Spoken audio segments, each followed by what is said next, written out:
Okay, parfait. Okay. Good afternoon, everyone. Bonjour tout le monde. First off, I would like to thank Charles and Richie and Helena for joining me and for the warm reception that we received here in Scarborough. You know, it was just over a month ago that I entered the race for the Liberal leadership, and I did it because I felt that we needed to make big changes to get our economy back on track and to build the strongest economy in the G7. And this was before even the threats and tariff challenges with the United States. Now, we have a plan to get that done. And core to that plan, the first big step in that plan, is to make sure that government works for all Canadians. And that's why today I'm announcing a new approach to how we manage the budget, how we manage government spending. And the essence of this is to spend less and invest more. That means reining in government spending so that Canada can invest more as a country. Dépenser moins, investir plus. Il faut réduire les dépenses publiques pour que le Canada puisse investir plus. Now, this is both practical and necessary. And I think of it this way, and with the Minister of Small Business to my left and her experience, think of a small business that has to pay operating expenses like salaries, office supplies through their revenues. But then they borrow to invest in machinery and equipment to grow that business. Or think of a household that has to pay for heat and electricity, but takes out a mortgage to buy a new home. What we will do as a government is to focus on reducing spending if I am elected. It's clear that the federal government is spending too much. Spending growth has been 9% on average over the course of the last decade. And the federal workforce has grown by over 40% since 2015. And the government has missed many of its spending targets.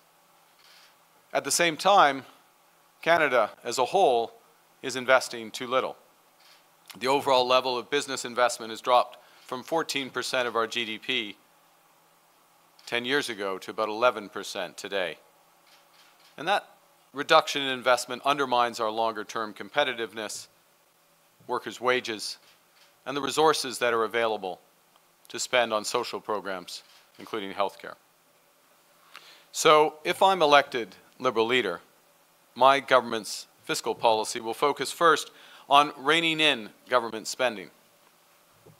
And that will help create the room for personal income tax cuts so that Canadians can keep more of their hard-earned money and cope with the higher cost of living.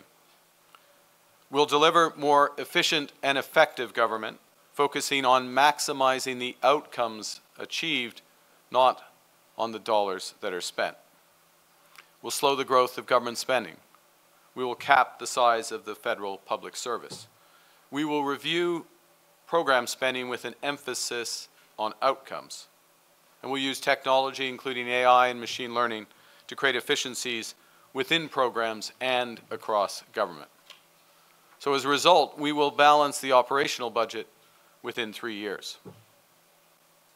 At the same time, we will focus on catalyzing unprecedented levels of private investment across Canada to create jobs, to grow workers' incomes, and drive the productivity we need for those public services.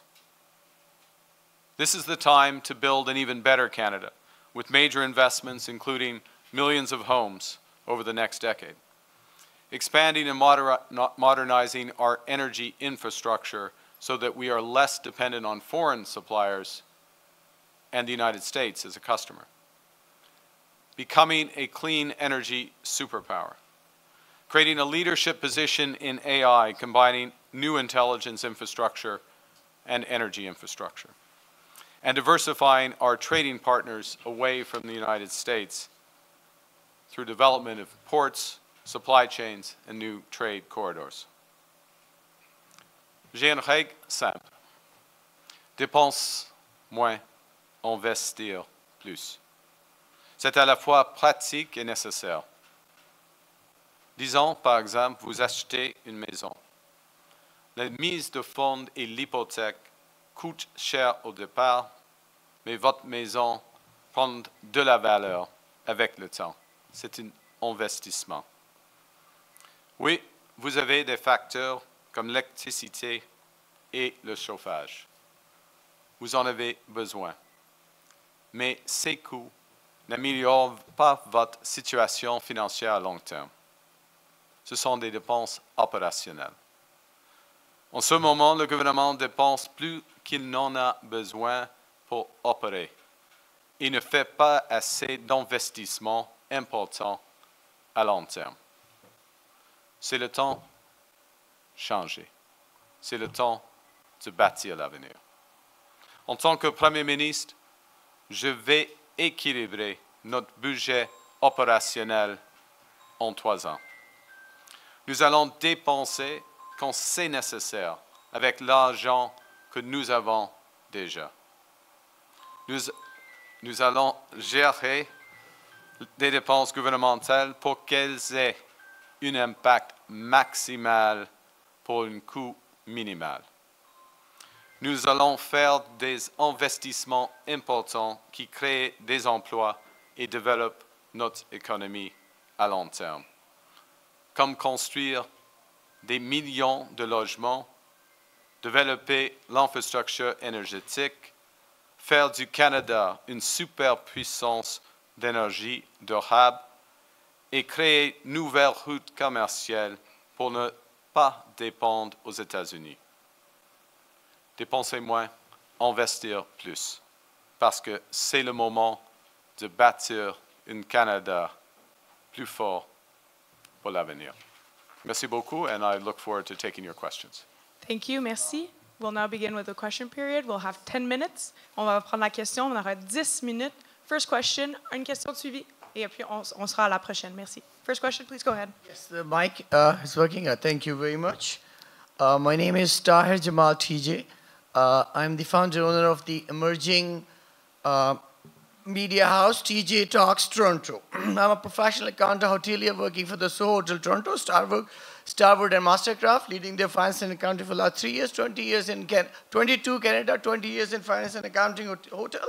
So my question, and I'm a part-time faculty member at Durham College during pandemic time, and there was no job. I was teaching Durham and Queens. Okay. Right? In the same context, last July I went to back home, Pakistan, Karachi. I delivered a lecture on 10 lucrative economies of the country. And this April, I'm going to do FDI, foreign direct investment. Just a brief introduction of mine. Sorry about that. Sir, my question is, or my concern is, I'm just concerned about the Team Canada. I love Canada. I am dual national, Pakistan and Canada. But the thing is, the way the things are going, I'm deeply concerned and observing. And I appreciate Mr. Justin Trudeau dealing is very well. And Mr. Duckford dealing is handling very well. Appreciate that. Good friend of Duckford. So, sir, what's your different? What would be different, your strategy, compared to the existing leader of Liberal? How are you going to handle after March 3rd the same? That would be the first challenge for you. And you know the best. Thank you very much for giving me the time. Yeah, thank you for the question. And I'm going to summarize it. What would be different if I am selected leader? I would remind those who might be voting in the Liberal leadership that it would be after March 9th. So that's the timing for the selection. Look, the first thing I'll say is that one of the things I've been doing, and part of what I'm announcing today is consistent with this, is in any case, irrespective of the position of the United States, we need to build our economy. We need to strengthen our economy. We have tremendous opportunities to do that. It starts from the government getting its house in order, being a partner where necessary, catalyzing many multiples of private dollars for any programs that the government is pursuing to drive private investment, creating room for that middle-class tax cut. All of that will help build our economy and drive forward. That's important in and of itself for jobs today, bright futures tomorrow. It also puts us in a stronger position in our negotiations with the United States. We are masters in our own home. We control our economic destiny. straight from March 9th or March 10th, if I'm selected Liberal leader, we will bear down on that moving forward. Last point.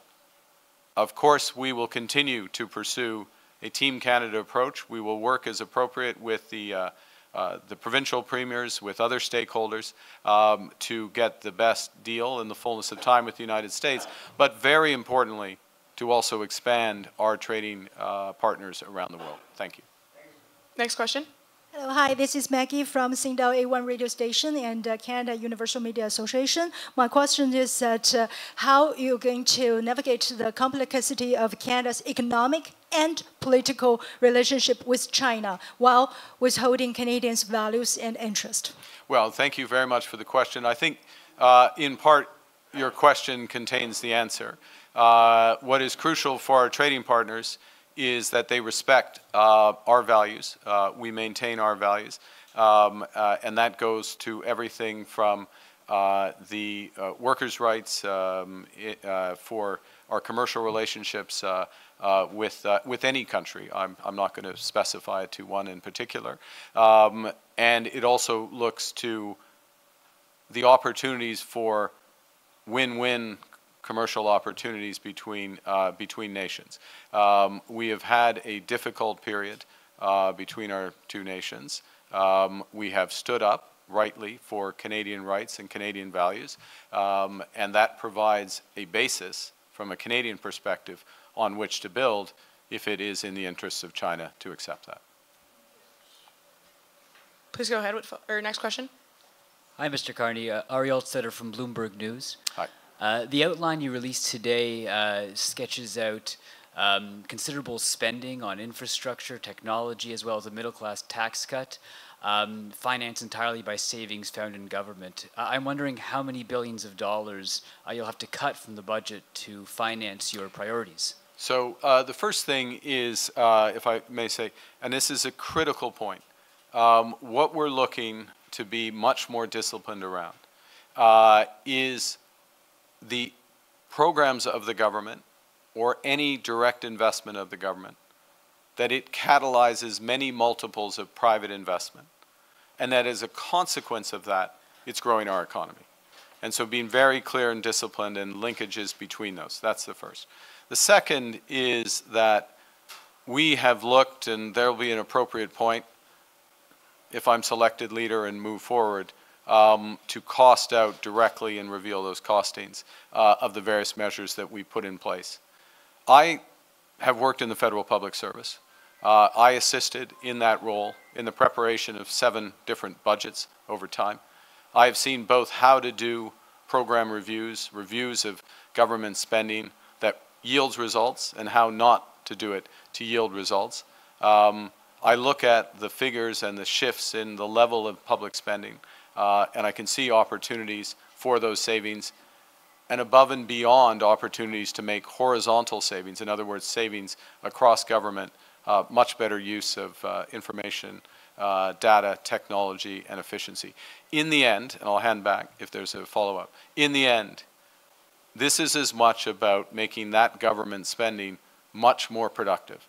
It's about a focus on outcomes. It's about a reversal of the focus, and delivering better programs for Canadians, partly through better tools for Canadian public servants.